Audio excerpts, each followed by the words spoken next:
European investors pay an average of 0.5% in hidden fees through currency conversion, high broker fees, and suboptimal fund selection. Choosing the right setup saves thousands over a lifetime.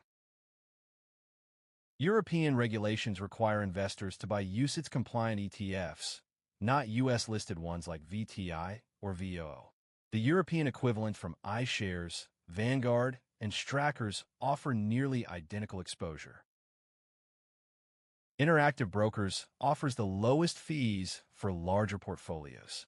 DeGiro is excellent for beginners with low costs and a simple interface. Trade Republic and Scalable Capital work well for small, regular investments.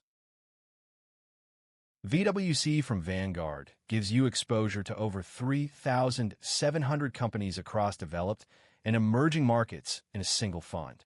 If you want simplicity, this one ETF is a complete portfolio. Choose accumulating ETFs to defer taxes and maximize compound growth. Check your country's specific ETF tax treatment. Ireland-domiciled ETFs often have withholding tax advantages for European residents. European investors, which broker and ETFs do you use? Share your setup in the comments. Subscribe for more Europe-specific investing content.